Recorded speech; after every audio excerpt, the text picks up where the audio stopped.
परतरं नान्यत् किञ्चिदस्ति धनञ्जय मयि सर्वमिदं प्रोतं सूत्रे मणिगणा इव मत्तः परतरं नान्यत् किञ्चिदस्ति धनञ्जय मयि सर्वमिदं प्रोतं सूत्रे मणिगणा इव।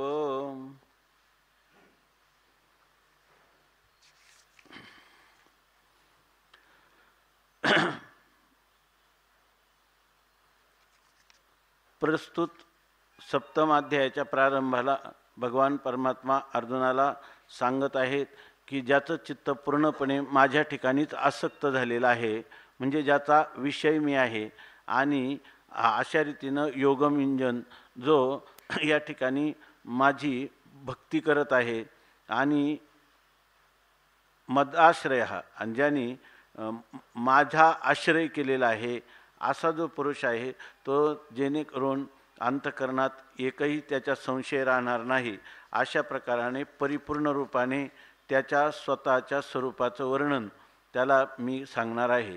हे स्वरूप सांगता येत नाही, म्हणून या ठिकाणी विज्ञानाची प्रपंचाची कल्पना करावी लागते किंवा प्रपंचाच्या कारणाची अज्ञानाची कल्पना करावी लागते. वेदांत दर्शनामध्ये ही गोष्ट अगोदर कार्य आणि कारणभावाला स्वीकारून ते जणू काही कार्यकारणभावाने अद्वैत आत्मस्वरूपाच्या ठिकाणी द्वैत निर्माण केलेलं आहे असं समजून नंतर ते कार्य कसं मिथ्या आहे, त्याचं कारण कसं मिथ्या आहे, आणि ह्या अधिष्ठानाचं ज्ञान आणि ह्या पदार्थांची निवृत्ती जेणेकरून होईल. जे कार्यकारणभावाचा बुद्धीमध्ये असणारा भ्रम तो पूर्णपणे निवृत्त होऊन त्या कार्यकारण भासात्मक असणारं आभासात्मक मिथ्या असणारा हा कार्यकारण भाव त्याची निवृत्ती अधिष्ठान ज्ञानाने करून देण्याची वेदांत संप्रदायाची जी पद्धती आहे त्या पद्धतीला अनुसरूनच भगवान म्हणतात की या ठिकाणी मी तुला ज्ञान आणि विज्ञान हे दोन्हीही सांगणार आहे, आणि ज्याचं तुला यथार्थ रीतीनं ज्ञान किंवा अवगम झाला असता तुला काहीही ज्ञातव्य, आता यापुढं मला काही जाणायचं आहे किंवा यापुढं मला काही कर्तव्य आहे, अशी ही कर्तव्यताची किंवा ज्ञातृत्वाची कोणत्याही प्रकारची भ्रांती किंवा भ्रम तुला राहणार नाही. परंतु हे ज्ञान आपल्या जीवनाचं नाव जे ठेवतात, आपलं जीवन म्हणजे हे अध्यात्म म्हणजे आत्मानम अधिकृत्य आत्मस्वरूपाचं ज्ञान मिळवणं हेच आपलं जीवनाचं परम कर्तव्य आहे असं जे समजतात तेच लोक ह्या ज्ञान विज्ञानाच्या स्वरूपाला जाणू शकतात.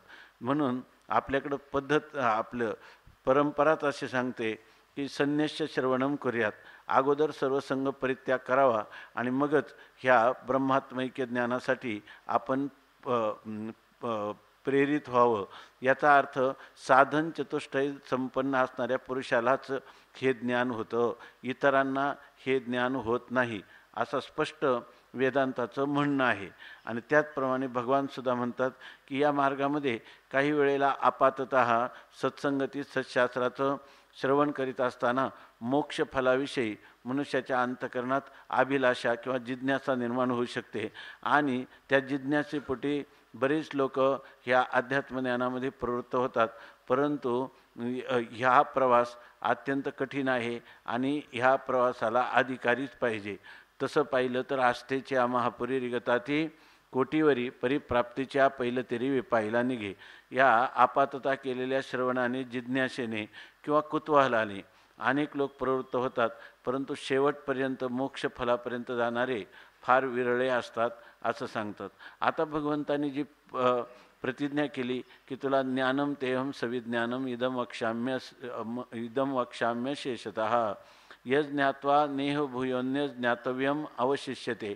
तर त्या प्रतिज्ञेला अनुरूप भगवान परमात्मा अर्जुनाला आता हे ज्ञान सांगतात.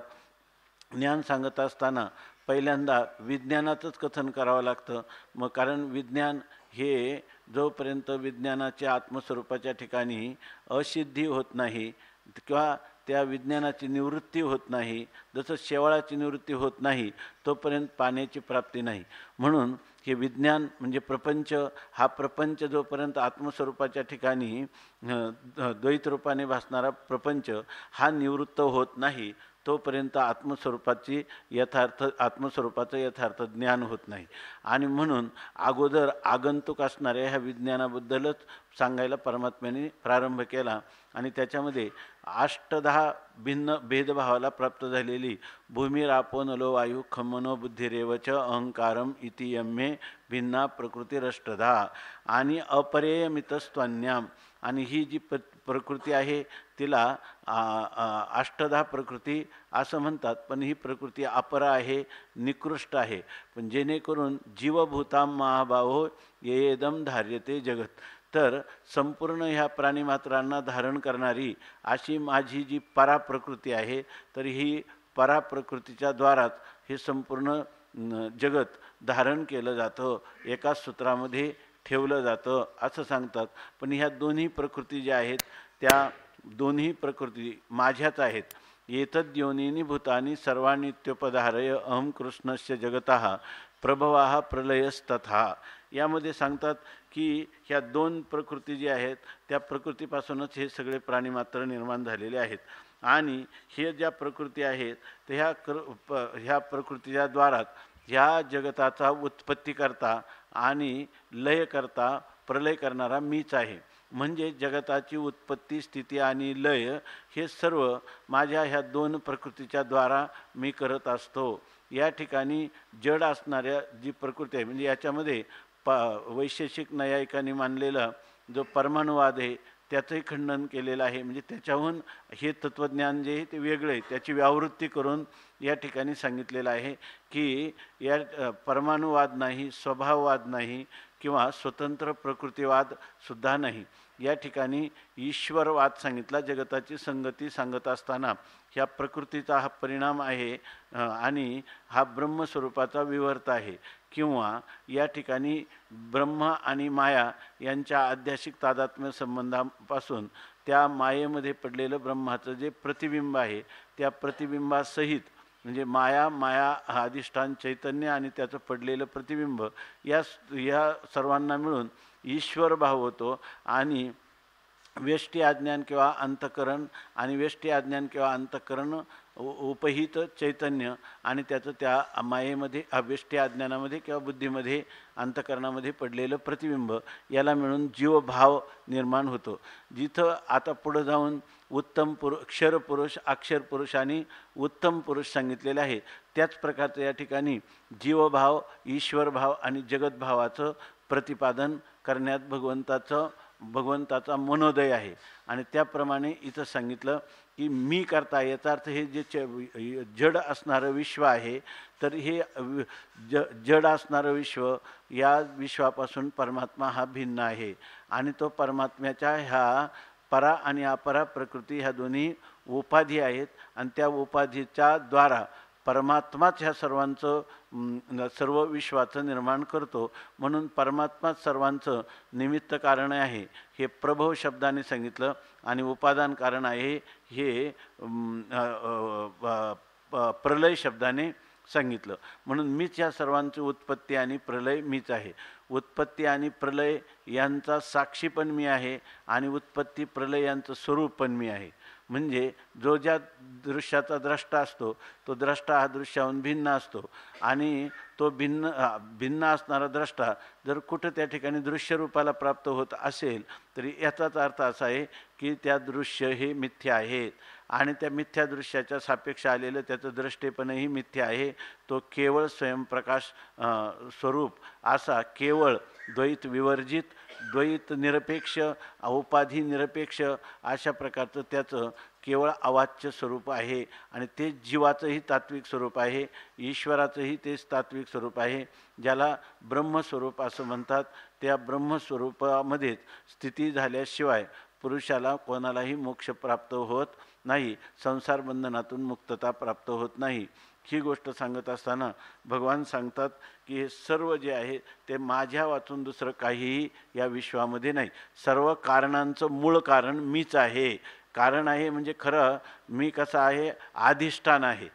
माझ्या अधिष्ठानावरच ही जगताची उत्पत्ती होते, जगताची स्थिती होते आणि जगताचा लय होतो. असं असणारं परात्पर असणारं कारण ते कारण मी आहे, अर्थात अधिष्ठान रूपाने मी त्या ठिकाणी कारण आहे. म्हणजे माझ्या अधिष्ठाना वाचून ह्या जगताचं कारण अज्ञान आणि त्यांच्यामध्ये जगताचे होणारी उत्पत्ती स्थिती लय हे कोणताही व्यवहार अधिष्ठाना वाचून हा सर्व भ्रमात्मक व्यवहार जो असतो याला अधिष्ठानाची गरज असते.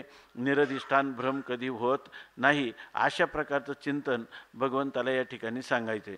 म्हणून आता याच्यानंतर ह्या चाललेल्या प्रकरणाचा उपसंहार करताना भगवान असं सांगतात की मत्तः परतरम नान्यत किंचिदस्ति धनंजय मयि सर्वमिदं प्रोतं सूत्रे मणिगणा इव.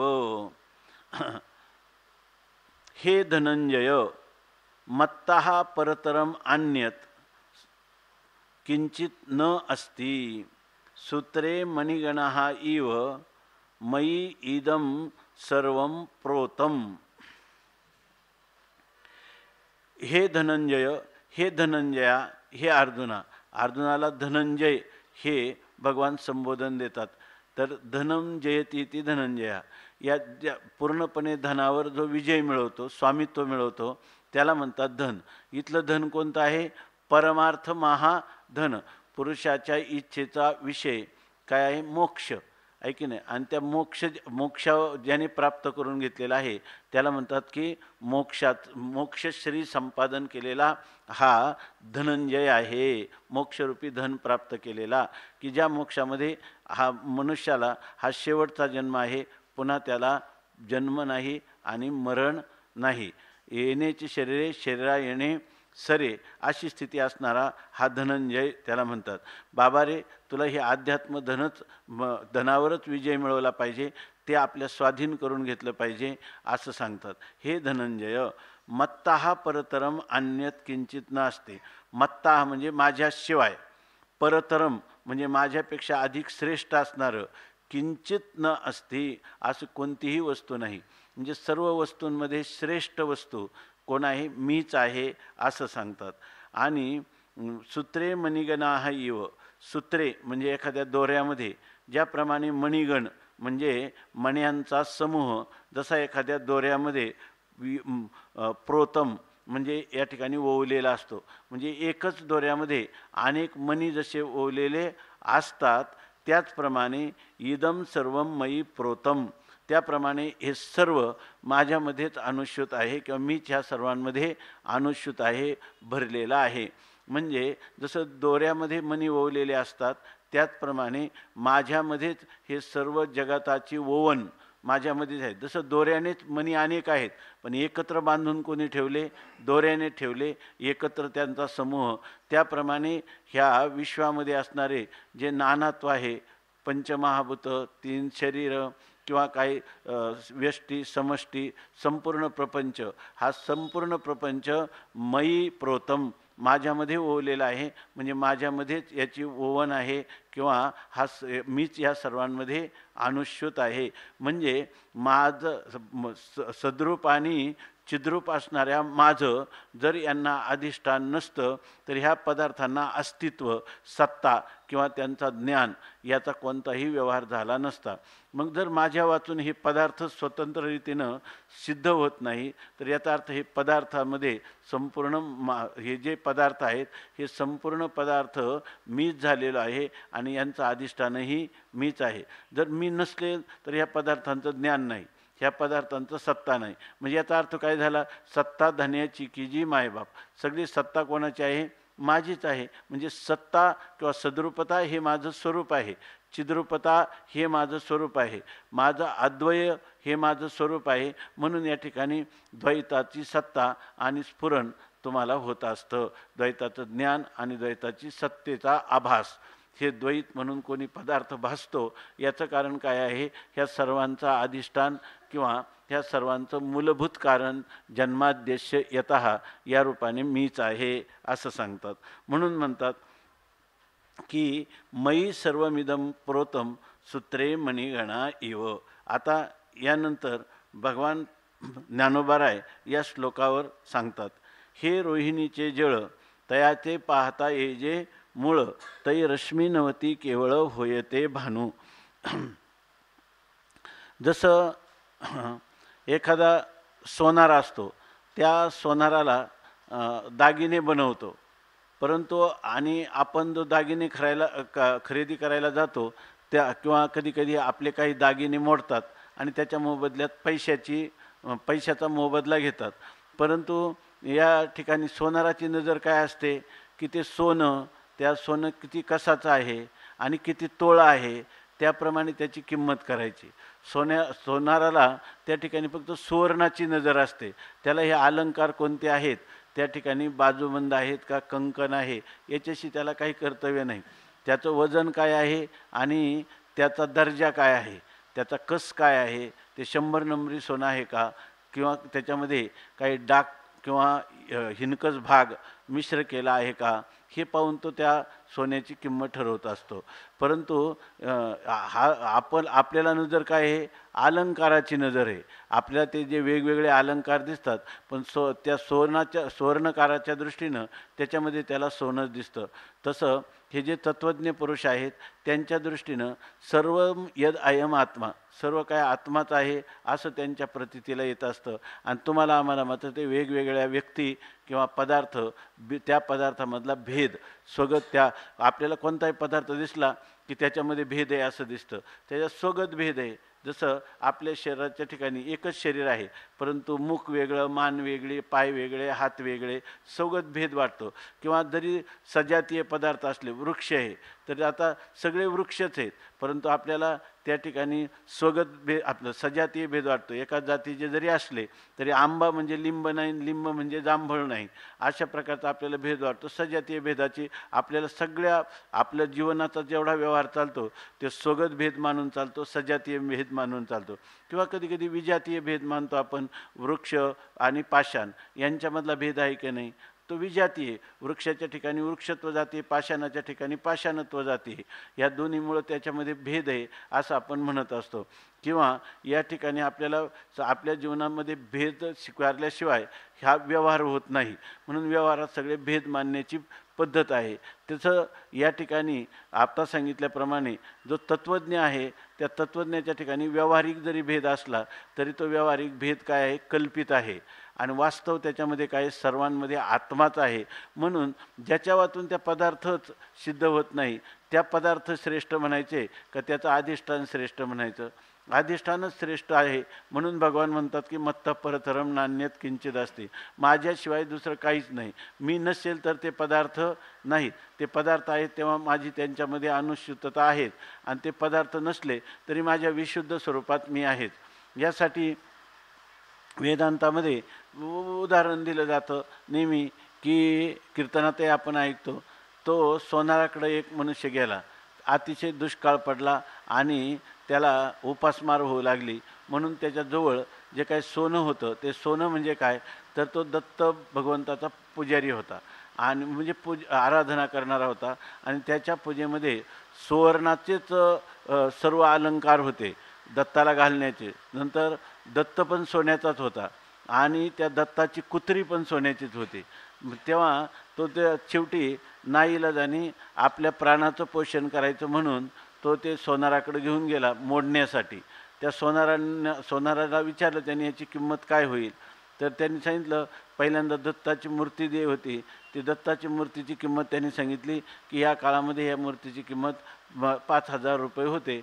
आणि मग त्यांनी कुत्रे दिले, ते कुत्र्याची किंमत त्यांनी सांगितली याची किंमत 10,000 रुपये होते. त्यांनी सांगितलं दत्ताच्या जवळ असणारे कुत्रे आणि त्या कुत्र्यांची किंमत 10,000 आणि दत्ताची किंमत तुम्ही काय करता कमी सांगता, हे योग्य नाही. त्यांनी सांगितलं ही तुझी दृष्टी आहे परंतु माझ्या दृष्टीनं दत्त असो किंवा कुत्रे असो हे सर्व काय आहे सोन्याला महत्त्व आहे. माझी दृष्टी सुवर्णाची आहे आणि तुझी दृष्टीमध्ये भेद आहे. तुझ्या दृष्टीनं दत्त आणि कुत्रा याच्यामध्ये भेद आहे. तेव्हा शास्त्रामध्ये असं सांगितलं जातं हा व्यवहार करताना जरी भेद असला तरी तो कल्पित भेद आहे. पण तत्त्वदृष्टीनं जर पाहिलं यथार्थ रीतीनं सत्यदृष्टीनं आपण पाहिलं तर त्याच्यामध्ये खरंच सत्य कोण आहे, फक्त अधिष्ठानच सत्य आहे. आणि अधिष्ठानाच्या अतिरिक्त मत्त परतरम नान्यत किंचित अस्ति धनंजय. आणि मयी सर्वमिदं प्रोतम सूत्रे मणिगणा इव. माझ्याच ठिकाणी म्हणजे जणू काही दोऱ्याच्या स्थानी असणारा अधिष्ठान स्वरूप असणारा मी, माझ्याच ठिकाणी हे सर्व ओवलेलं आहे किंवा प्रोत आहे, किंवा जसं वस्त्रामध्ये आडवे आणि उभे हे फक्त रेशमाचे किंवा याचे जे तंतू असतात, कापसाचे तंतू, त्याच्यावातून वस्त्र नावाचा काय पदार्थ आहे. जर तुम्ही वस्त्रातले आडवे उभे तंतू काढून टाकले तर वस्त्र नावाचा पदार्थ तरी सांगता येईल का. त्याप्रमाणे जर आपण परमात्म तत्व बाजूला केलं, आत्मतत्व बाजूला केलं, तर आपल्याला ह्या पदार्थ सिद्ध होणार नाही, त्यांचा भेद पण सांगता येणार नाही. आज याचाच अर्थ काय, श्रेष्ठ तत्व कोण आहे, ज्याच्यावर भेद भासतात ते श्रेष्ठ आहे. भेदमूलक आपलं आभेद अधिष्ठानावर भासणारे जे भेद आहेत, तर ते भेद कधी सत्य असू शकत नाही. भेदातले पदार्थ पण सत्य असू शकत नाही. तो कसा आहे, वास्तव अभेदच आहे आणि कल्पित भेद आहे. तेव्हा कल्पित भेदातल्या पदार्थांना महत्त्व द्यायचं, म्हणजे कल्पित भेदवान पदार्थांना महत्त्व द्यायचं का ज्या ठिकाणी नित्य असणारं, अखंड असणारं, त्रिकालाबाधित सत्य सद्वस्तू असणारं जे अधिष्ठान आत्मा, त्याला महत्त्व द्यायचं. म्हणून मत्त परतरम अन्यत काय मत्त परतरम नान्यत किंचिदस्ति धनंजय मयी सर्वमिदं प्रोतम सूत्रे मणिगणा इव. सूत्रामध्ये जसा मण्याचा समूह आहे तसे सगळे हे नाना भेद आहेत. हे भेद कुठं भासतात, माझ्याच आत्मस्वरूपावर भासतात. माझ्या आत्मस्वरूपा वाचून त्यांची स्वतंत्र सत्ता आणि स्फुरण, त्यांची सत्ता स्फूर्ती नसणारे पदार्थ आहे. मग ज्यांना स्वतःची सत्ता स्फूर्ती नाही ते पदार्थ आहेत तरी म्हणावं का. ते पदार्थ पाहत असताना ते भासमान पदार्थ म्हणजे अधिष्ठानालाच पाहत असतो. आपण पाहत असतो अधिष्ठानाला, पण भ्रमाने त्याला काय म्हणतो, हे पदार्थ आहेत. वास्तविक ते काय असतं, अधिष्ठान. जसं आपण पाहतो रज्जू आणि म्हणतो सर्प, पाहतो शुक्ती आणि म्हणतो रजत, किंवा त्याच्याहीपेक्षा जास्त जर म्हणायचं झालं तर आपण ज्या वेळेला सर्प आहे असं म्हणतो तेव्हासुद्धा रज्जूच असते की नाही, त्या ठिकाणी अधिष्ठान रज्जूच त्याच्या रूपाने भासत असते. आपला अधिष्ठान रज्जूच त्या सर्पाच्या रूपाने किंवा अधिष्ठान शुक्ती शिंपल्याच्या रूपाने भासत असते. पण ज्या वेळेला ती भासते तेव्हा जेव्हा अधिष्ठानाचं ज्ञान झाले त्यावेळेला ती शुक्ती राहते का, आपलं ते रजत राहतं का, राहत नाही. शुक्तीचं जेव्हा ज्ञान होतं त्यावेळेला ती रजत राहत नाही, रज्जूचं ज्ञान होतं तेव्हा सर्प पण राहत नाही. अशा प्रकारची स्थिती आहे. म्हणजे अधिष्ठान ज्ञानाने ज्या पदार्थांची निवृत्ती होते ते पदार्थ आहेत म्हणण्यात काय, अधिष्ठानाचं सामान्य स्वरूपाचं ज्ञान आणि विशेष स्वरूपाचं अज्ञान कालातच फक्त ते भासत असतात. जे ज्याच्या अज्ञानाने भासतं त्याच्या ज्ञानाने निवृत्त होतं. अशी जर त्याची स्थिती असेल तर ज्याच्यामुळे ते भासतं, ज्याच्या अज्ञानात भासतं, ज्याच्या ज्ञानात निवृत्त होतं, तेच काय आहे, ती सद्वस्तूच मुख्य आहे. जर ती सद्वस्तू काढली तर या ठिकाणी हे पदार्थ राहणार नाहीत. अशा प्रकारची यांची स्थिती आहे. म्हणून आपण आपल्या जीवनामध्ये आपल्याला एक पडिली हे रूढी जगा परिचार चालविती व्यवहार सत्य म्हण. लोकांना एक वळणच पडून गेलेलं आहे का हे सगळं जग सत्य आहे, याच्यातले भेदातले पदार्थ सत्य आहेत. त्या पदार्थांना कोणत्या तरी कारणापासून ते निर्माण होतात. इतकंच नाही तर जेव्हा दार्शनिक चिंतन करायला लागतो आपण त्यावेळेला सुद्धा कार्यकारण भावाचा इतका मनुष्य शोध घेतो. तर कारण का घेतो, तर कार्य सत्य आहे आणि कारणसुद्धा त्याचं सत्यच आहे. आणि ते कारण कोणतं आहे, मग कधी परमाणु कारण सांगितलं, कधी स्वभाव, कोणत्याही गोष्टीचा सारखा शोध घेत राहतो. परंतु खरा हा कार्य जर मिथ्या आहे तर त्याचं कारणही मिथ्या आहे. याचा अर्थ कार्यकारण भाव ही केलेली फक्त कल्पना आहे.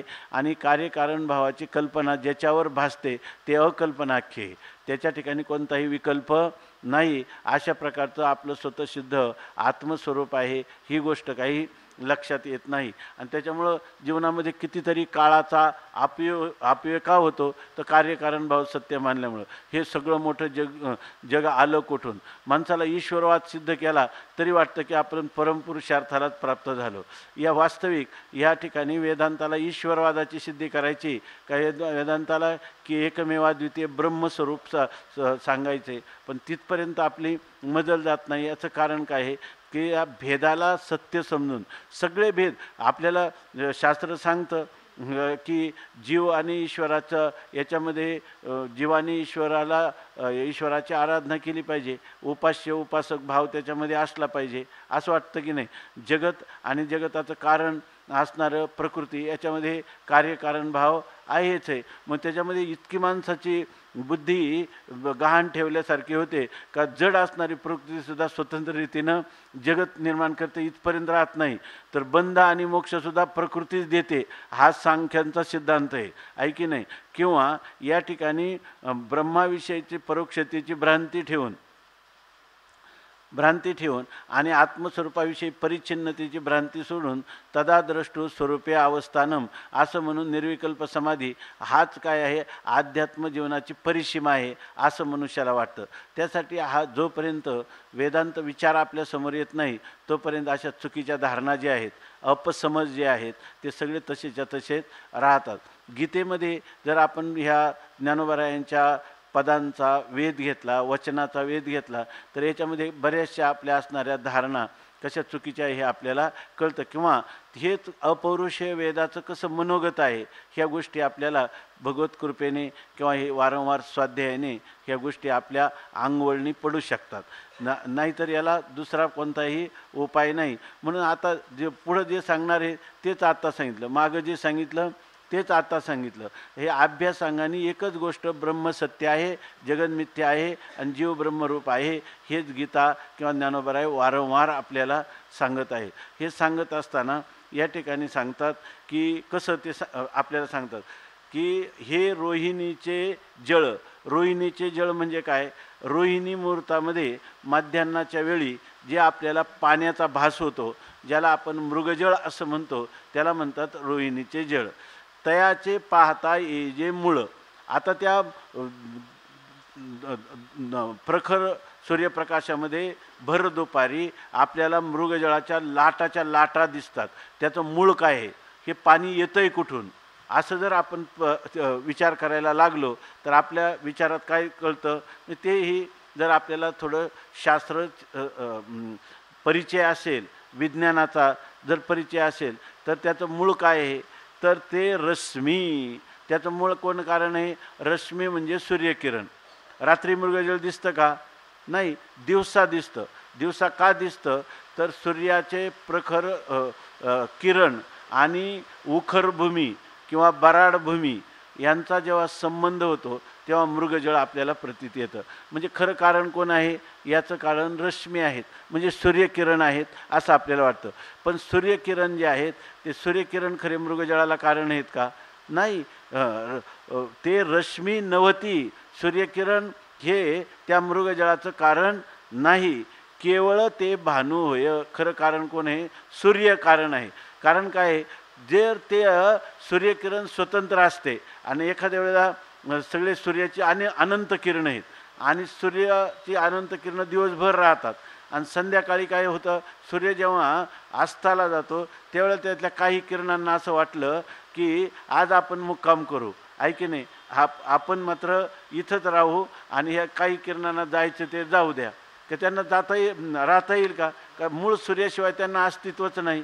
मग या ठिकाणी ह्या जगदाभासाला कारण, ह्या आपलं मृगजळाला कारण सूर्यकिरण आहेत का सूर्य आहे, सूर्य आहे. तसं या ठिकाणी ह्या जगदाभासाला कारण ह्या दोन प्रकृती आहेत का प्रकृतीचा नियंता असणारा परमात्माच आहे, आहे की नाही, प्रकृतीचा नियंत. आता जर तुम्ही म्हटलं तर तो सुद्धा सूर्यकिरण आहे, सूर्यकिरण आहे का सूर्य आहे, तो सूर्यकिरण आहे का सूर्य आहे.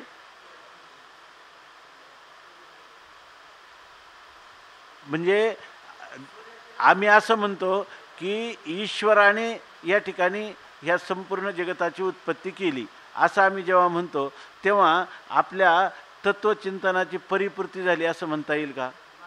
का ह्या पराप्रकृतीला उपाधी करणाऱ्या ईश्वराने, बरोबर ना, त्या परा आणि अपरा प्रकृतीमध्ये प्रतिबिंबित होऊन ह्या सृष्टीचा विस्तार केला, बरोबर आहे ना. मग विस्तार केला तर त्या ठिकाणी तो विस्तार करणारा जो परमात्मा आहे जरी माया अधीन असला तरी माया नावाचा उपाधी केल्याशिवाय त्याला या संपूर्ण विश्वाची निर्मिती करता आली का, नाही, बरोबर आहे ना. मग त्याचंही कोणी अधिष्ठान आहे, त्या ईश्वराचे कोणी अधिष्ठान आहे, त्याचा अधिष्ठान कोण आहे तर ब्रह्मचैतन्य हे त्याचा अधिष्ठान आहे. तेव्हा या ठिकाणी त्यालाही सूर्यकिरणाच्या स्थानी घेता येईल का नाही? सूर्यकिरणाच्या स्थानी घेता येईल. आणि या ठिकाणी मूळ सूर्य जो आहे तर तो कोण आहे? सच्चिदानंद घनीभूत असणारं, त्याला काय म्हणतो आपण, ठोस ओतप्रोत सब्राभरीत असं असणारं घनीभूत जे ब्रह्मस्वरूप आहे, की जे ईश्वराचंही अधिष्ठान आहे. त्याच्यावरच हे सर्व जन्माद्यश यथा हे सूत्र सांगताना ईश्वरवादाची ब्रह्मसूत्रामध्ये सिद्धी केली का ब्रह्माची सिद्धी केली? कृष्ण महाराज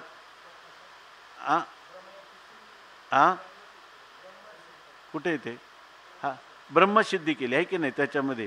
कारण त्याचं स्वरूप लक्षण सांगितलं जन्माद्यश यतः याने, आपलं तटस्थ लक्षण सांगितलं. आणि आनंदादय प्रधानस्य याच्यामध्ये काय सांगितलं? त्याचं स्वरूप लक्षण सांगितलं. म्हणजे सांगायचं काय ब्रह्मसूत्रांना?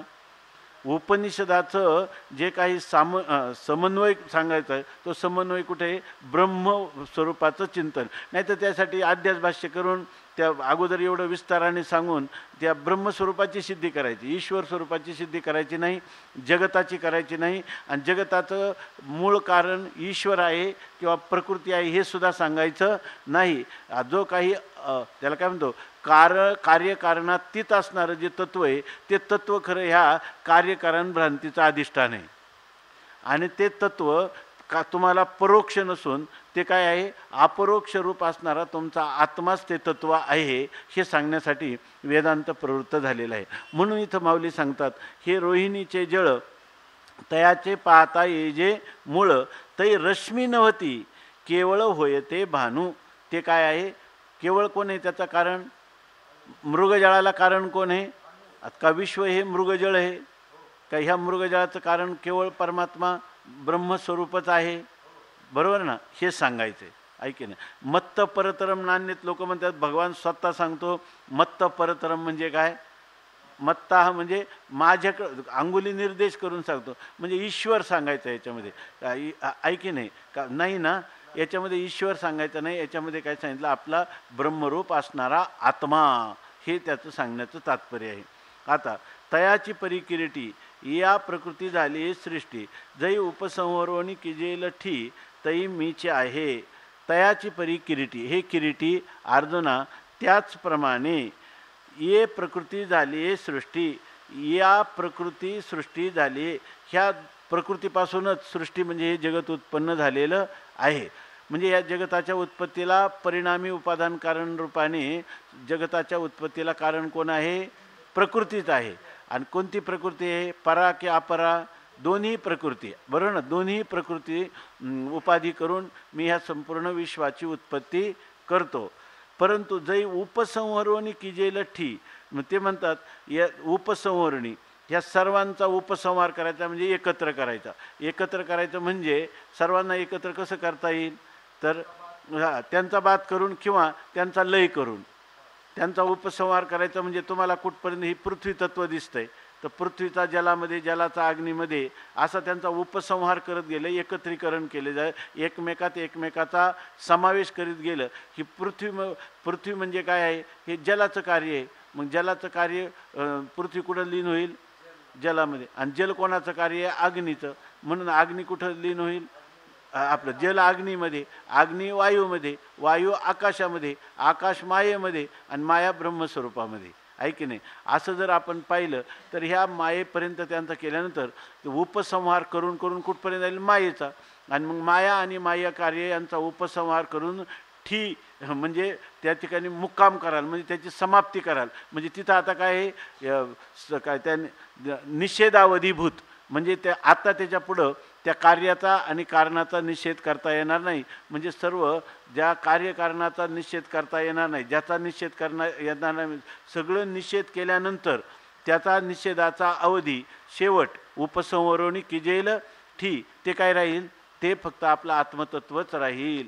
असं जेव्हा केलं तर ते सांगतात तई मीच आहे. तेव्हा कोण राहील? त्यावेळेला ब्रह्म राहील का मीच राहील? काही म्हणा. ऐके ना, त्या ठिकाणी म्हणजे ब्रह्मच राहील परोक्षत्वाने असं म्हणलं तरी काही म्हणा. ते आत्मत्वाने जर ब्रह्म असेल किंवा ब्रह्मच आत्मत्वाने असेल किंवा आत्मा ब्रह्मत्वाने असेल तर त्याला म्हणते तो मीची आहे. म्हणून आता हे जे ज्ञान आहे, इथं ज्ञानोबा आहे आपल्याला परोक्ष ज्ञान करून दिलं का अपरोक्ष ज्ञान सांगून राहिले? अपरोक्ष ज्ञान सांगून राहिले का तत्वमसी महावाक्यच सांगून राहिले, आहे की नाही? अहम ब्रह्मास्मी ते सगळं काय सर्वांचा निषेध केल्यानं काय सर्व बाधेनं काय यत्किंचित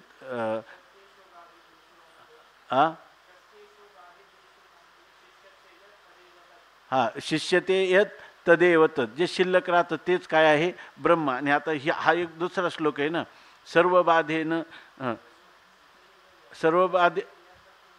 सर्व बाधेने यन्न किंचित तदेव तत्. या ठिकाणी सर्वांचा बाध झाल्यावर खाली काय राहतं? खाली काय राहत नाही असं जो म्हणतो ना, तोच ते तत्व आहे. म्हणजे तुम्हीच ते तत्व आहात असं सांगतात. म्हणून माऊली सांगतात, जै उपसंवरोनी किजेल ठी तै मीच आहे. पूर्णपणे वेदांताची प्रक्रिया जर आपण लक्षात घेतली तर त्याचा अर्थ लागेल का दुसरा काही पर्याय, याला दुसरा काही पर्याय नाही. म्हणून काही लोक म्हणतात की ज्ञानेश्वरीला कशाला वेदांताच्या प्रकरण ग्रंथाच्या काय त्याला म्हणतात कुबड्या कशाला पाहिजेत, आहे की नाही? त्याची काय गरज आहे? ज्ञानेश्वरीला गरज नाही, पण ज्ञानेश्वरीचं अध्ययन करणाऱ्याला कळण्यासाठी त्याची काय आहे? गरज आहे, आहे की नाही? त्या कुबड्या जर घेतल्या नाही तर त्याचा अर्थ आपल्याला कळत नाही. आयशे होय दिसे न दिसे हे मजची माझी असे, मिया विश्व धरिजे जैसे सूत्रे म्हणी. आयशे होय, दिसे न दिसे. आता पहिल्यांदा काय होतं? अशाच प्रकाराने म्हणजे पहिल्यांदा काय आहे की ह्या सर्वांचा निषेध केला असताना खाली जे आत्मतत्व राहतं, ज्या आत्मतत्वा वाचून ह्या सगळ्या पदार्थांचे अस्तित्वसुद्धा सिद्ध होत नाही असं माझं मूळचं तत्व आहे, असं आत्मतत्व आहे. आता म्हणतात परंतु याच्या ठिकाणी हे जग दिसतं की नाही? आयशे होय, होय म्हणजे उत्पन्न होय. जेव्हा ते उत्पन्न होतं त्यावेळेला उत्पन्न होतं म्हणजे उत्पन्न झाल्यानंतरच काय होतं? जायते मग असती. उत्पन्न झाल्यावरच जे अस्तित्वाला येतं याचा अर्थ जे पूर्वी नव्हतं. नंतर मग दिसे, मग जेव्हा ते उत्पन्न होऊन अस्तित्वात येतं त्याला सत्ता प्राप्त होते तेव्हा ते दिसे, तेव्हा ते ज्ञानाचा विषय होतं, तेव्हा त्याचं ज्ञान होतं. आणि न दिसे, आणि ज्या वेळेला एक अशी वेळ येते की त्याचं काय होतं? न दिसे. त्याचा जेव्हा लय होतो तेव्हा ते काय होतं? न दिसे. त्यावेळेला ते आपल्याला ज्ञानाला विषय होत नाही. पहिल्यांदा उत्पन्न होतं म्हणून अस्तित्वात येतं, अस्तित्वात येतं म्हणून ते काय होतं? ज्ञानाला विषय होतं. आणि जेव्हा त्याचा लय होतो तेव्हा न दिसे, तेव्हा ते ज्ञानाला विषय होत नाही. आता हा सगळा व्यवहार कुठं झाला? या सगळ्या व्यवहाराला कारण काय? उत्पत्तीला कारण कोण? त्याला सत्ता देण्याला कारण कोण? बरोबर ना? त्याच्या ज्ञान होण्याला कारण कोण? आणि त्याचं ज्ञान न होण्यालाही कारण कोण? बरोबर ना? न दिसे म्हणजे त्याच्या ज्ञानाला तो पदार्थ ज्ञानाला अविषय झाला, यालाही कारण कोण आहे? का एकच कारण आहे सगळ्यांना? ते कोणतं आहे? हे सगळं होणारा म्हणजे मजची माझी दिसे, माझ्यावरच हा सगळा दिसतो. म्हणजे उत्पत्ती स्थिती आणि लय हा संपूर्ण जगत प्रपंच हा माझ्यावरच भासतो असं परमात्मा म्हणतात, आहे की नाही? परमात्मा म्हणतात म्हणजे याचा अर्थ हा सगळा जो उत्पत्ती स्थिती आणि लयाचा आभास आहे की नाही, हा केवळ एका चैतन्यावरच त्या ठिकाणी होतो असं सांगतात की नाही? माझ्यावरच भासतो, मजची माझी दिसे म्हणजे कोणाच्यावर? श्रीकृष्ण परमात्म्यावरच हा भासतो किंवा ईश्वराच्या ठिकाणीच हा भासमान होतो. का जीवाचंही तसंच आहे? जीवाचंही तसंच आहे, आहे की नाही? मग भगवान म्हणतात मिया विश्व धरिजे जैसे सूत्रे म्हणी. तर या ठिकाणी मीच माझ्यावरच भासतो की नाही? म्हणजे उत्पत्ती प्रलय आणि स्थिती यामध्ये ओवन कोणाचे आहे? तर माझीच ओवन आहे. जसं सूत्रे मणी धरिजे, जसं सगळ्या मण्यांना धारण कोणी केलेले? मणी एकमेकापासून भिन्न आहे, पण सूत्राहून भिन्न आहेत का? दोऱ्याहून भिन्न आहेत का? नाही. तसंच मीच सर्वांमध्ये अनुष्ठित आहे आणि मीच या सर्वांना धारण केलेलं आहे.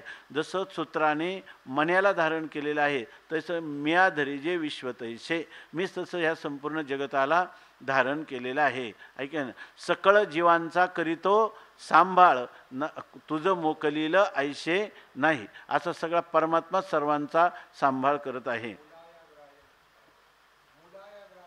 मूलायाग्राय मध्याय मूलमध्याग्रमूर्तये क्षीणाग्रमूलमध्याय नमः पूर्णाय शंभवे. असं त्या परिपूर्ण शंभूला मी म्हणजे कोणाला ब्रह्मतत्वाला मी वंदन करतो. वंदन करतो म्हणजे मी त्याच्याशी ऐक्यभावाला प्राप्त होतो. माझा आणि त्याचा ऐक्यभावाचा निश्चय हेच त्याचं खरं, हेच त्याचं वंदन आहे असं सांगतात. आता या ठिकाणी माऊली असं सांगतात, सूत्राने जसं मनी धारण करावं तसा मीच ह्या संपूर्ण जगताला धारण केलेलं आहे, म्हणजे मीच धारण करणारा आहे असं सांगत असताना माऊली पुढे एक ओवी लिहितात. सुवर्णाचे मनी केले ते सोनियाच्या सुती ओविले तैसे म्या जग धरिले सभाय अभ्यंतरी.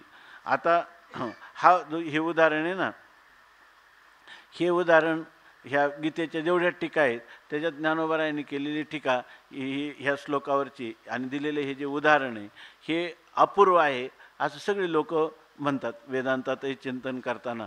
ही एक वैशिष्ट्यपूर्ण ओवी आहे की ज्याच्यामध्ये ही ओवी का माऊलीने केली याच्याविषयीचे काही स्पष्टीकरण केलेले खंदारकर महाराजांनी स्पष्टीकरण केलेले. सरळ अर्थ असा आहे, सुवर्णाचे मणी केले, सोन्याचेच मणी केले आणि सोन्याचे मणी केले आणि ते सोन्याचे मणी काय केले तर सोन्याचे सुती ओवले, सोन्याचीच तार केली आणि सोन्याचेच मणी त्या ठिकाणी ओवलेले आहे. तसं मग आता तुम्ही सांगा बरं, त्या मण्यामध्ये काय आहे? सोनंच आहे. त्याच्या आत काय आहे? सोनं. तार कशाचे? आणि बाहेरसुद्धा काय आहे? सोनं. जर मानलं तर काय होईल, नुसतं दोर समजा मणी सोन्याचे आणि दोऱ्यामध्ये ओवलेले आहेत तर दोरा त्या दोऱ्यामध्ये सोन्यांच्या मण्यामध्ये कोण आहे? दोरा आहे. पण तो दोरा कुठे आहे? आत आहे. बाहेर कोण आहे? बाहेर आहे का तो दोरा? बाहेर नाही, फक्त आतमध्ये आहे. परमात्मा जो आहे तो आत आहे का बाहेर आहे? का आत हरी बाहेर हरी हरीने घरी कोंडले. या ठिकाणी ते जे तुम्हाला सांगायचं आहे ग्रंथकार म्हणजे भगवंताला जे सांगायचं आहे ते हेच सांगायचं का परमात्मा फक्त त्याच्या आतमध्ये असं सांगायचं का आतही तोच आहे आणि बाहेरही तोच आहे. आता जर सोन्याचे मणी आणि सोन्याचं जर उदाहरण केलं, नुसतं जर तुम्ही दोऱ्यामध्ये सोने मणी सांगितले तर त्याच्यामध्ये आत आहे पण बाहेर नाही. पण जर सोन्याचीच तार आणि त्याच्यातच सोन्याचे मणी ओवले तर आतही कोण आहे? सोनं आणि बाहेर कोण आहे? सोनं. हे उदाहरण तुमच्या बुद्धीवर आरूढ होईल का नाही म्हणून ते गुरुवर्य साखरे महाराज सांगत असतात की हे काय केलेलं आहे? वार्तिक माऊलीने केलेलं आहे. इथं फक्त सूत्रे मणिगणा इव आहे. सोन्याचे मणी आणि सोन्याचं सूत्र किंवा त्याच्यातला दोरा हे काही भगवंतांनी स्पष्ट शब्दात व्यासाचार्यांनी सांगितलेले नाही. पण माऊलीने इथं काय केलं आहे? बरं, भगवंताचं मनोगत हेच मुख्य आहे ना. तैसे जगम्या धरिले सभाय अभ्यंतरी.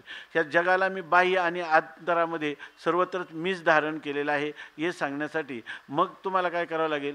ते जे पदार्थ आहेत ते पदार्थही परमात्म्याचं स्वरूप आहे आणि परमात्मा त्याच्यामध्ये अनुष्यित आहे. म्हणजे मिथ्या पदार्थाचा द्रष्टा हाच त्याचं उपादान कारण आहे. उपादान कारण रूपाने मी आहे, द्रष्टा पण मीच आहे. असं जेव्हा असेल, जो द्रष्टा आहे आणि उपादान कारण आहे असं ज्या पदार्थामध्ये तो द्रष्टाच उपादान कारण रूपाने प्रवेश करतो असं सांगतो, त्यावेळेला ते जे दृश्य पदार्थ असतात ते निश्चित मिथ्या असतात. याला उदाहरण कशाचं? स्वप्न पदार्थाचा द्रष्टा हा जसा स्वप्नाचं काय असतो? बरोबर ना. स्वप्न पदार्थाचा द्रष्टा हा स्वप्नाचं उपादान कारण असतो की नाही? म्हणून ते स्वप्नातले पदार्थ सत्य असतात. म्हणून त्या स्वप्नस्थ पदार्थाचा द्रष्टा हा जर उपादान कारण होत असेल तर ते पदार्थ काय आहेत? मिथ्या आहेत. त्याप्रमाणे हे जगन मिथ्या आहे. याच्यामध्ये कधीच नाही तुम्ही अमृतानुभव घ्या नाही तर कोणताही तुम्ही काही म्हणा, पण या ठिकाणी जे पदार्थ आहेत ते पदार्थ मिथ्याच आहेत, कल्पितच आहेत. याच्याबद्दल काही दुमत नाही. आपण वेदांताचं गंभीर चिंतन करत नाही आणि परंपरेनं जे काही सांगितलेलं आहे त्या परंपरेचं त्यांचा जो हृदयामध्ये असणारा आशय किंवा अभिप्राय तो अभिप्रायाचं ग्रहण करत नाही. म्हणून आपल्यामध्ये बुद्धिभेद होतो. मग चिद्विलासच म्हटलं तर काय हरकत आहे? ह्या ओव्या ज्या आहेत ना, ह्या ओव्यांवरच आजकाल विद्यापीठ स्तरावर सगळे लोक जे चिंतन करतात ते चिद्विलास म्हणून करतात आणि ते म्हणतात हे माऊलींचं वेगळं आहे. भाष्यकाराने हे लिहिले का सोन्याचे मणी केले आणि सोन्याचे सुती ओविले, एक कोणती तरी टीका आहे आणि त्या टीक्यामध्ये असं आहे. आता हे याच्यामध्ये आहे की नाही? थांबा, भाष्यामध्ये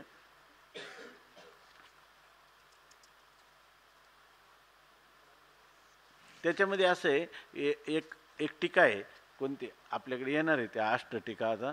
तर त्याच्यामध्ये एक टीका आहे की त्यांनी लिहिले सुताचाच धागा, बरोबर ना, धागा सुताचा आहे आणि मणी पण सुताचे केले जाऊ शकतात का नाही, सुताचे मणी. मग हा दृष्टांत काय आणि त्या अद्वैत वेदांतातल्या कोणी टीकाकारांनी दिलेला दृष्टांत काय, याच्यात काय फरक आहे? काही भेद नाही, त्याच्यात काहीच भेद नाही. म्हणजे त्यांचंही मनोगत हेच आहे, त्यांचंही मनोगत हेच आहे. बाह्य अभ्यंतर सांगण्यासाठी त्यांनी वार्तिक रूपाने लिहिलेलंच आहे. असं काही म्हणजे याचा अर्थ हे वेगळं आहे, चिद्विलास आहे असं मानण्याचं काही कारण नाही. सुवर्णाचे मणी केले ते सोनियाच्या सुती ओळिले, तैसे जगम्या धरिले सभाया अभ्यंतरी. काय आहे, मनुष्याला एकदा आत्मतत्व कळलं ना तर जगामध्ये आतही पाहायचं झालं तरी परमात्माच आहे. कारण आत हा व्यवहार परमात्म्याच्या अधिष्ठानावरून होत नाही, बाहेर हा व्यवहारसुद्धा परमात्म्याच्या अधिष्ठानाशिवाय होत नाही. आणि कार्यकारण भाव हा सुद्धा परमात्म्याच्या व्यवहाराशिवाय. जर एखादा मनुष्य म्हणला इथं उपाधीच्या ऐवजी आम्ही विशेषण मानतो, एखादा पूर्वपक्ष म्हणेल, तरी खरा जो वेदांती तो काय म्हणेल, तू विशेषण म्हण आणि मी उपाधी म्हणतो.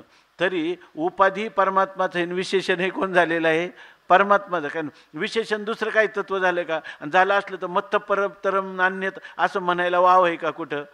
त्यामुळं या ठिकाणी तुम्ही करा घटापटा, नका जाऊ आटा आमुच्या. जो आत्मानुभवी पुरुष आहे त्याच्या दृष्टीनं या खंडन मंडनाला कोणत्याही प्रकारचं स्थान राहत नाही. अगोदर तो करत असतो, पण नंतर काय म्हणतो स्वामी महाराजांचे, जसं भात मुरला आपण म्हणतो, म्हणजे जोपर्यंत कडकड करतो ते बुडबुडे येतात तोपर्यंत आपण तो भात पूर्णपणे झाला असं मानत नाही. नंतर त्याला काय करतो, थोडं थंड होऊ देतो, त्यावेळेला ते बुडबुडे पण थांबून जातात. त्याप्रमाणे हे अद्वैत काय, केवळ अद्वैत सिद्धांत हाच सर्वश्रेष्ठ आहे, द्वैत हे उपेक्षणीय आहे असं सुद्धा खरं वाटायचं कारण आहे का. सगळे आत्मरूपच आहे. द्वैत रूप जे कार्य आहे ते आत्मस्वरूपाच्या अतिरिक्त आहे का. मग त्याच्यामध्ये कोण कोणाचं खंडन करायचं आणि कशाचं मंडन करायचं. सर्वम यद अयम आत्मा, हे सर्व आपला आत्मच आहे. बरं खरंच आहे का नाही, का हे खऱ्यातलं खरं जास्त आहे, खऱ्यातलं खरं ही गोष्ट आहे. त्यामुळे या ठिकाणी राग द्वेष नाही, स्पर्धा कलह नाही, खंडन मंडन नाही, काहीच नाही, आहे की नाही. याच्यामध्ये केवळ अद्वैत सिद्धांत फक्तच आपल्याला आत्मसात झालेला आहे, आहे की नाही. ह्या लोकांना कळला नाही म्हटलं तर आपल्यालाच कळला नाही. त्यांचं कळणं बरोबर ना, आणि न कळणं. स्वामी महाराज म्हणायचे कळणं तरी काय आहे, कळणंच आहे, आणि न कळणं सुद्धा हे काय आहे, कळणंच आहे. मग कळणं आणि न कळणं बरोबर ना, ह्या दोघांचं जे अधिष्ठान आहे ते जर कळणे स्वरूप ते मी आहे, बरोबर का. याचा अर्थ त्या कळण्यामध्ये मी का न कळण्यामध्ये मी, दोघांमध्ये मी अनुष्यूत आहे का. कळणं न कळणं पण मी, कळणं सुद्धा मी आहे आणि न कळणं सुद्धा मी आहे, आहे की नाही. असं जर म्हटलं, बरोबर आहे ना, असं जर म्हटलं, खरं ज्ञानवान पुरुषाच्या दृष्टीनं परमात्म्याच्या अतिरिक्त फक्त कोणती वस्तू आहे, कोणतीच वस्तू परमात्म्याच्या अतिरिक्त, सगळ्या वस्तू म्हणायचं झालं का खरंच तोच सर्व झाला आणि सर्व तोच पाहतो. त्यामुळे या ठिकाणी आणि ह्याचा आत्म्यामध्ये स्वगत भेद आहे का सजातीय भेद आहे का विजातीय भेद आहे. आत्मस्वरूपाच्या ठिकाणी कोणताच भेद नाही. मग भेदच नाही तर भेदमय व्यवहार हाच कुठं. म्हणून विष्णुमय जग वैष्णवांचा धर्म तर इतका व्यापक आहे का त्या ठिकाणी भेदभ्रम नाही म्हणत आम्ही. विष्णुमय जग वैष्णवांचा धर्म आणि भेदाभेद भ्रम अमंगळ. भेदभ्रम एक, अभेद पण भ्रमच आहे. जर कधी भेद झाला असता तर अभेद आहे की नाही. जर अभेदाची सिद्धी करतो याचा अर्थ भेदाचा भ्रमग्रही धरूनच आहे का नाही. म्हणून दोन्ही काय आहे, अमंगळ. स्वामी महाराज सांगायचे की एका घरामध्ये सुतक पडलं, मग आता देवपूजेसाठी त्यांनी दुसऱ्याला बोलावलं, आहे की नाही. त्यांच्यामध्ये असं असतं की काहीतरी माहीत नाही, कर्मकांडाचा काही भाग आहे, मग कोणतरी एक मनुष्य नेमून दिला त्यांच्यातलाच कोणी की त्यांनी पूजा करायची. मग तो सोहळ्यामध्ये पूजा करायला लागला.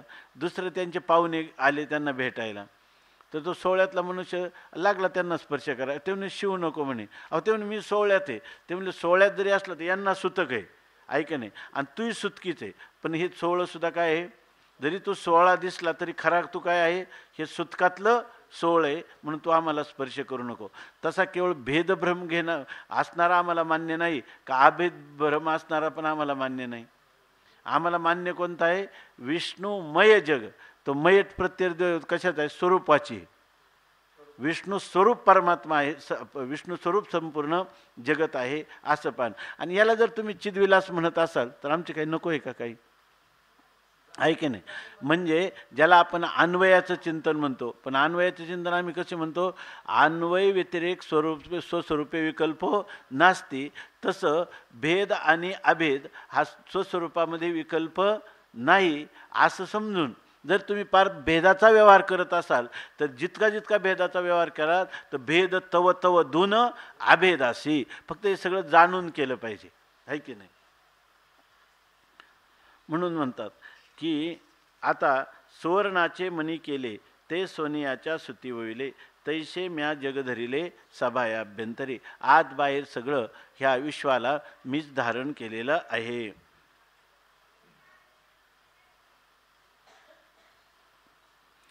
रसोऽहमप्सु कौन्तेय प्रभास्मि शशिसूर्ययोः प्रणवः सर्ववेदेषु शब्देखे पौरुषं ऋषु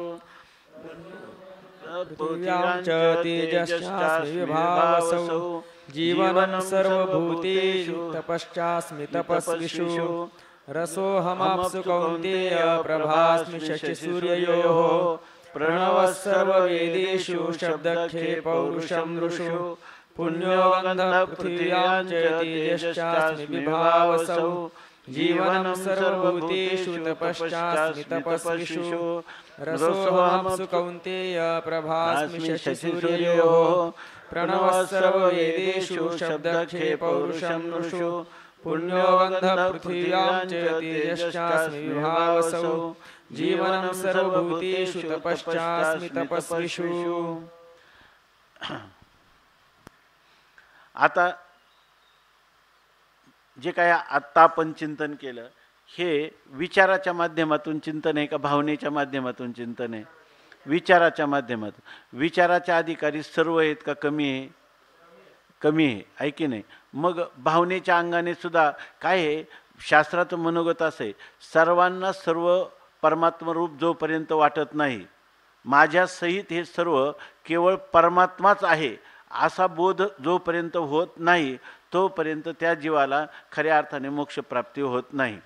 परंतु ज्या वेळेला विचाराच्या प्रांतात एखादा मनुष्य असमर्थ ठरतो किंवा सर्वांनाच विचार करण्याची योग्यता पण नसते, अशा वेळेला भावनेच्या अंगाने पण त्याला सांगता येईल का सर्वच परमात्मा आहे? का शास्त्राला काय सर्वच परमात्मा आहे हे जर परमात्मा ज्ञेय करता आला नाही तर त्याला ध्येय करता आला पाहिजे. पण सर्वच परमात्मा आहे असं सांगताना बरोबर भावनेच्या अंगाने केलं तरी प्रत्यक्ष काय दिसतो? प्रत्यक्ष भेदभ्रम आहे. प्रत्यक्ष भेदभ्रम आहे आणि ह्या प्रत्यक्ष असणाऱ्या भेदभ्रमाची प्रत्यक्ष किंवा अपरोक्ष अधिष्ठान आत्म्याचं ज्ञान झाल्याशिवाय खऱ्या अर्थाने निवृत्तीच होत नाही. भावनेच्या अंगाने जरी भावनेच्या अंगाने करायला लागला तरीसुद्धा त्याची स्थिती काय होते माहिती आहे का? जोपर्यंत भावना करतो तोपर्यंतच राहते, भावना गेली की राहत नाही. कुत्र्याचं शेपूट आपण जोपर्यंत नळीत घातलं तोपर्यंत सरळ आहे, तसं जोपर्यंत विधीपूर्वक विश्वासपूर्वक आग्रहाने जरी मनुष्य ध्यान करायला लागलं का हे परमात्मरूप आहे तरीसुद्धा त्याची अखंडित वृत्ती त्या सर्व अभेद रूपाने सर्वांच्या ठिकाणी होत नाही. पुन्हा पुन्हा त्याला बाह्य भेद आहे असंच वाटतं. कारण काय? खऱ्या ह्या संपूर्ण विश्वात मानल्या गेलेल्या सगळ्या भेदांची निवृत्ती, सगळ्या म्हणजे अगदी जीव जीवाचा, जीव ईश्वराचा, ईश्वर जडाचा, जड जीवाचा, जीवाचा, हे सगळे जे भ्रम आहेत हे कधी होतील? अधिष्ठान अधिष्ठानाचं ज्ञान झाल्यावरच निवृत्त होतील. पण शास्त्र जे आहे तर काय आहे? अहितापासून काढिती आणि हित देवनी वाढविती, नाही गा श्रुती परवती माऊली जगा. काही झालं तरी जीवांचं कल्याण व्हायला पाहिजे म्हणून भावनेच्या अंगाने पण सांगतात की आपण म्हणतो आपल्या इष्टदेवतेचं चिंतन करतो आपण, पण नंतर काय इष्टदेवतेचं तेवढंच स्वरूप आपण परिच्छिन्न स्वरूपात ती देवता आहे का? सर्वत्रच सांगते श्रुती, नंतर सर्वत्रच सांगते. त्याप्रमाणे ज्या लोकांना हे जर ह्या निर्गुण निर्विकार तत्वाचं आत्मत्वाने ज्ञान झालं नाही किंवा अहम ब्रह्मास्मी आणि पश्चात सर्वम खल्विदम ब्रह्म अशा रीतीनं त्या ब्रह्माला जरी कोणाला अधिकाराच्या उणिवेमुळं विषय करता आलं नाही तरीसुद्धा त्याला दुसरा उपाय श्रुतीनं सांगितलेला आहे. तो उपाय कोणता आहे? त्याचं ध्यान करायचं आणि त्या ध्यानामध्ये सर्वत्र परमात्म्याचं दर्शन करायचं असं सांगितलेलं आहे. आता तरीसुद्धा एवढी व्यापक भावना, तुकाराम महाराजांचा एक अभंग आहे फार गोड, मला आठवत नाही, तर त्याच्यामध्ये ही व्यापक भावना मी करायला जातो तर मी पुन्हा पुन्हा परिच्छिन्नतेकडे येतो. कारण का अनंत जन्मामध्ये आपल्याला भेदाचे संस्कार आहेत, म्हणून त्या ठिकाणी केवळ अभेद बुद्धी स्थिर स्वरूपात राहू शकत नाही आणि त्याच्यासाठी त्याला आपल्या इष्टदेवतेची आराधना करायला सांगितली. आता इष्टदेवताची आराधना जरी करायला लागला तर इष्टदेवतेच्या अनुग्रहाने तो कुठं जाईल? पुन्हा आपल्या बोधामध्ये जाईल. पण काही लोक जे आहे ना त्याच्यापेक्षा स्थूलबुद्धीचे आहेत, तर त्यांना जगामध्ये भेद हा आहेत आणि परमात्म्याची प्राप्ती तर पाहिजे, म्हणजे आपल्याला आनंदानुभूती तर यायला पाहिजे. अशा लोकांसाठी हा विभूती योग नावाचा अध्याय आहे, पुढं 10वा अध्याय येणार आहे आणि त्याचं थोडं सुतवाच किंवा त्याचं थोडं स्वरूप या ठिकाणी सांगितले. एवढं मात्र तो इथं काय म्हणतो आपण, दिव्यत्वाची देथ प्रचिती तेथ कर माझे जुळती. माणसाचे हात कुठं जुळतात? जे काही अलौकिक दिव्य असेल तर त्या ठिकाणी हात जुळतात. मग आता शास्त्रांनी काय केलं, अशा मानवी त्याला काय म्हणतो आपण, त्याच्या मनोविज्ञानाला अनुसरून असं पाहिलं, जगातलं जे जे चांगलं आहे ते माझं स्वरूप आहे आणि तुम्ही जे त्या ठिकाणी जे चांगलं आहे ते माझं स्वरूप आहे, म्हणून त्याची आराधना तुम्ही करू शकता की नाही. यद्यत विभूतिमत् सत्वम श्रीमद ऊर्जितमेव वा तत्तदेवावगच्छत्वम मम तेजंस संभवम. ज्या ठिकाणी जेथ संपत्ती आणि दया हे दोन्ही वसती आलिया ठाया, तेथ दान धनंजया विभूती माझी. माझं विभूती म्हणजे विशेष भवन, माझं विशेष स्वरूप, प्रगट स्वरूप. आम्हाला ते निर्गुण निराकार आकार नाही, सर्वत्रच आहे, दुसरं काहीच नाही, हे आमच्या बुद्धीवर आरूढही होत नाही. आम्हाला सगळं इंद्रियांना गोचर जे होतं, मनाला म्हणा, बुद्धीला म्हणा, इंद्रियांना, ही आतिंद्रिय अशी जी ज्ञानानुभूती आहे तिथपर्यंत आमची पोच होत नाही. अशा वेळेला भगवंतांनी सांगितलं तरीसुद्धा तिकडं तर जायचं आहे आम्हाला, कारण त्याच्या वाचून दुसरा उपाय नाही. पण दुसरा तिथपर्यंत जाण्यासाठी सोपान परंपरेनं किंवा परंपरेनं क्रम समुच्चयाने काय उपाय आहे का? तर त्या उपायासाठी विभूती योगापासून तुम्ही जाऊ शकता. की जिथं तुम्ही सांगितलं की आता कोणाला पूज्य ठरवायचं, आम्हाला तर ते ब्रह्माच्या ठिकाणी पूज्य ना अपूज्य याच्या आतीत असणारं आणि हे काही आम्हाला कळलंच नाही, असं आम्हाला बुद्धीवर आरूढ होईल असं काय सांगा. तर तुम्ही हे करू शकता की नाही. एखाद्याच्या ठिकाणी काय यद्यद विभूतिमत सत्वम, जिथं म्हणजे काही विशेष रूपाने हे जे दैवी गुण आहेत, परमात्म्याचं स्वरूप आहे, त्याचंच जणू काही प्राकट्य झालेलं आहे. उदाहरणार्थ एखाद्या माणसाजवळ संपत्ती आहे, परंतु संपत्ती आहे परंतु त्याचा उपभोग घेतो, दान वगैरे करत नाही किंवा त्या संपत्तीचा दुरुपयोग करतो, तर असा जो पुरुष आहे तो विभूती नाही. पण संपत्ती आहे आणि अंतःकरणात दया आहे, दान धर्माची भावना आहे, असं जर एखादा पुरुष असेल तो सुद्धा परमात्मा म्हणतात माझीच काय आहे, विभूती आहे. आता पुढे 18व्या अध्याय आपलं 10व्या अध्यायामध्ये हा विषय येणार आहे. मग त्यांना विचारलं तुझ्या विभूती तरी किती आहे? तर 7 5 प्रधान, जवळजवळ 75 विभूती या ठिकाणी सांगितल्या. मग एवढ्यात 75 विभूतीची उपासना करायची असा त्याचा अर्थ झाला की नाही? तेवढंच आपण पाहू. भगवान म्हणतात की असं नाही, जिथं जिथं काही दिव्य अलौकिक गुण दिसतील ते काय आहे, माझीच विभूती आहे असं म्हण. मग हेच तुझं तात्पर्य आहे ना? तर भगवान म्हणतात की हे तात्पर्य नाही. तात्पर्य काय आहे म्हणतात की अथवा बहुनैतेन किम ज्ञातेन तवार्जुन विष्टभ्याहमिदम कृष्ण मेकांशेन स्थितो जगत. या ठिकाणी भगवान म्हणतात की जे जे चांगलं आहे ते माझे स्वरूप आहे. मग चांगलं आहे तर मग वांगलं काय आहे की नाही? म्हणून भगवान म्हणतात किम बहुना, अथवा बहुनयितेन किम ज्ञातेन तवार्जुन, या सगळ्या विभूती मी तुला सांगितल्या 75, आणि यांचं जर तुला ज्ञान जरी झालं तरी ते म्हणतात याचा अर्थ तेवढ्याच माझ्या विभूती, एवढंच माझं स्वरूप आहे असं नाही. दिसतो मी तैसा नोहे, दिसतो हा तैसा नोहे, सर्व दिशा व्यापक. जे सत्वगुणामध्ये अभिव्यक्त झालेलं जे काही प्राणी किंवा त्यांच्या कर्म हे त्याची फलं, एवढीच गोष्ट परमात्म्याची विभूती आहे असं नाही. तर परमात्मा म्हणतात किम काय, अथवा बहुनयितेन किम ज्ञातेन तवार्जुन. ह्या विभूती मी तुला हजारो जरी आता सांगत सुटलो तरीसुद्धा ह्या सगळ्या विभूती जाणून काय उपयोग आहे. खरं माझं मत असं आहे, विष्टभ्याहमिदम कृष्णम अहम कृष्णम जगत एकांशेन स्थितः. हा विष्टभ्य एकांशेन स्थित. आम्ही या जगामध्ये इदम कृष्णम जगत, हे सर्व जगत माझ्या एकांशेन विष्टभ्य, एकाच अंशाने धारण केलेलं आहे. म्हणजे याचा अर्थ हे संपूर्ण जगत जर माझ्या एका अंशावर जर धारण केलेलं असेल तर माझी व्याप्ती किती आहे. म्हणजे तुला आता फक्त हळूहळू एक त्याला काय म्हणतो आपण की तुला विभूती योगाच्या द्वारा तू उपासना करायला लागला, विभूतीची उपासना करतात तर तू हळूहळू सर्व व्यापक माझ्या स्वरूपाची उपासना करशील. म्हणून आता आम्ही तुला या ठिकाणी असं सांगतो की विष्टभ्याहमिदम कृष्णम एकांशेन स्थितो जगत. म्हणजे मी जेवढा दिसतो किंवा जेवढी विभूती सांगितली तेवढाच मी नाही.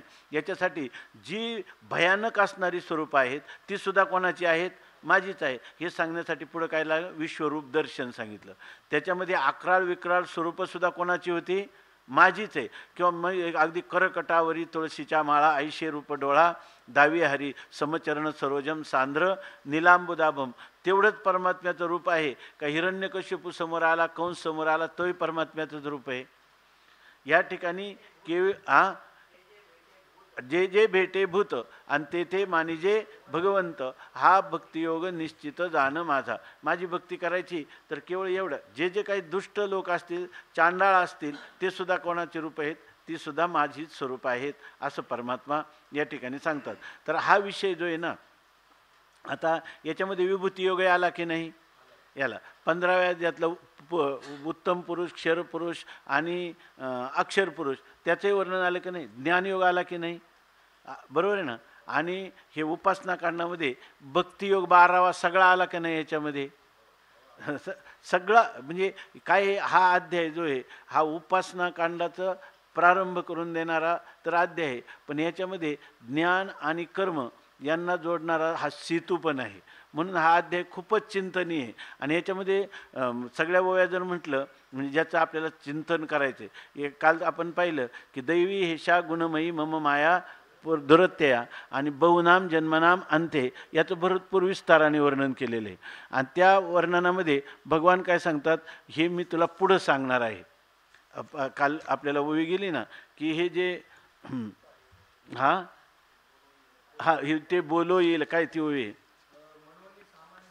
सामान्य गाणो हे वडील गोठी आहे. किती नंबरची ओवी ती,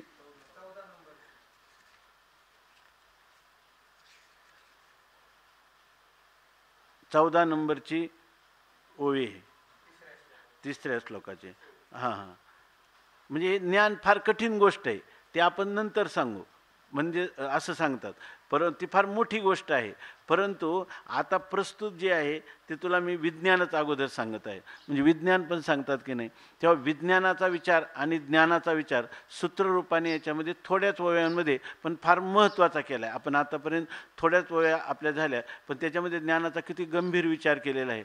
त्या ठिकाणी ज्ञानाला कुठलं तरी सापेक्षता ठेवली का निरपेक्ष ज्ञान, उपाधी ठेवली का निरुपाधिक ज्ञान, विशेषण ठेवले का निर्विशेष ज्ञान, हे अशा प्रकारचं. व त्याला कुठं वाच्यता आहे का लक्ष्यता आहे का, त्याचं काही लक्षण करता येते नाही. बरं नाही म्हणावं तर त्याचं स्वरूप तुम्हाला लक्षणाने स्पष्ट करून दिलेलं आहे. म्हणजे याचा अर्थ त्याच्यामध्ये वास्तव भेद, आपलं वास्तव आहे भेद आणि कल्पित भेदाची कल्पना करून तुम्हाला सांगितलेलं आहे. द्वैत सांगावे अद्वैत सांगावे बोले तई द्वैत घेपे याने याने. सगळं जे वेदांत जे वेदांताचं जे मनोगत आहे ते सगळं मनोगत या ठिकाणी या अध्यायामध्ये कुठं सूत्ररूपाने तर कुठं विस्ताराने सांगितलेलं आहे. हां, तर आता सांगतात काय, हा जो विभूती योग आहे त्या विभूती योगाचं थोडेसे काही श्लोक सांगतात. म्हणजे या ठिकाणी परमात्मा हे सांगतात का विभूतीमध्ये सुद्धा जे विभूतिमत्व दिसतं ते विभूतिमत्व त्या उपाधीचं नाही, ते कोणाचं आहे, माझं आहे. कारण त्या रस द्रव पदार्थ जे आहेत तर त्याच्यामध्ये रसोहमपची काय रसोहमस्मी कौंतेय प्रभास्मी शशीसूर्ययो. शशीसूर्यामध्ये जी प्रभा आहे मूळचं तेज ते कोणाचं आहे, माझं. तर पाण्यामध्ये जे द्रवत्व आहे त्या पाण्यातला जो रस आहे तो रस कोण आहे, मी आहे. सर्व वेदामध्ये असणारा प्रणव, तो प्रणव हे माझं स्वरूप आहे. आकाशातले जे शब्द तन्मात्र आहे ते कोणाचं स्वरूप आहे, माझं स्वरूप आहे. पुरुषामध्ये जो पराक्रम आहे तो पराक्रम हे माझं स्वरूप आहे. पृथ्वीमध्ये असणारा जो पवित्र गंध आहे तो मी आहे. अग्नीच्या ठिकाणी जे तेज आहे ते मी आहे. सर्व भूतांचं जीवन किंवा आहार जगण्याचं खरं साधन मी आहे. तपस्व्यामध्ये असणारा जो तप आहे ते सुद्धा मी आहे असं भगवान सांगतात. म्हणजे सर्वच काय आहे, मी. माझ्या वाचून दुसरे कोणताही पदार्थ नाही. हीच गोष्ट सांगत असताना विभूतीच्या माध्यमातून सांगतात. रसोहमप्सु कौंतेय प्रभास्मि शशिसूर्ययोः प्रणवः सर्ववेदेषु शब्दखे पौरुषं नृषु पुण्यो गन्धः पृथिव्याञ्च तेजश्चास्मि विभावसौ जीवनं सर्वभूतेषु रसोहमप्सु कौंतेय प्रभास्मि शशिसूर्ययोः प्रणवः सर्ववेदेषु शब्दखे पौरुषं नृषु पुण्यो गन्धः पृथिव्याञ्च तेजश्चास्मि विभावसौ जीवनं सर्वभूतेषु तपश्चास्मि तपस्विषु रसोहमप्सु कौंतेय प्रभास्मि शशिसूर्ययोः प्रणवः सर्ववेदेषु शब्दखे पौरुषं नृषु पुण्यो गन्धः तेजश्चास्मि विभावसौ जीवनं सर्वभूतेषु तपश्चास्मि तपस्विषु पुण्य